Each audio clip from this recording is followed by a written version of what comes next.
the environmental campaign group Just Stop Oil says it will stop disruptive direct action for good ahead of a final protest at the end of April.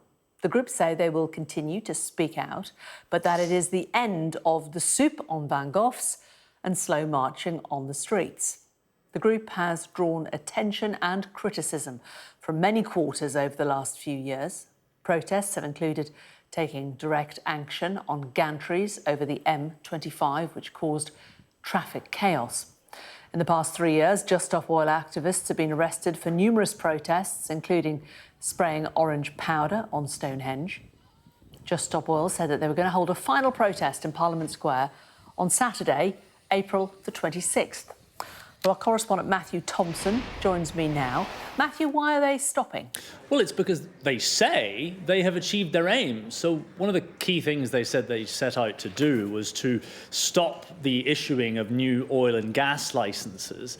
And effectively what they're saying is, since that was a policy in Labour's manifesto, it's not a government policy, they say, and therefore they feel their aims have been met. Now, there is a slight question as to whether that is entirely true. It is certainly true to say that no new oil and gas licences have been issued since Labour entered government, and it was certainly in their manifesto. There's a small technicality. There's two types of licences. There are exploration licences and there are production licences. And actually the wording in Labour's manifesto seemed to refer to the first type, the exploration licences. So it's not entirely clear whether Labour's intention is to also ban, for example, all new production licences. They were asked to clarify that point quite recently by Full Fact, the fact-checking organisation, and they said simply that details would be set out in due course. They've actually just launched a consultation on the policy. So look, on the face of it, Just Stop Oil have a point, and they say that they've reached their aims. But I think the key thing will be that motorists, certainly across the land, will sleep a little bit easier given the disruption they cause to motorways. You mentioned Stonehenge,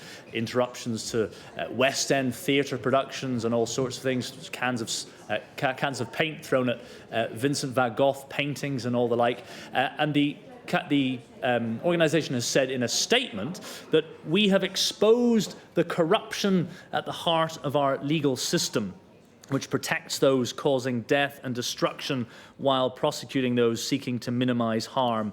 Just Stop Oil, they say, will continue to tell the truth in the courts, speak out for our political prisoners and call out the UK's oppressive anti-protest laws. We continue to rely on small donations from the public to make this happen. Now, that's a reference to the fact that many activists have been arrested, many even jailed for their actions. And in a recent court case, a number of those activists had their sentences reduced. That's where they're claiming a court victory. But the organisation says it will have one more protest in Parliament Square on the 26th of April.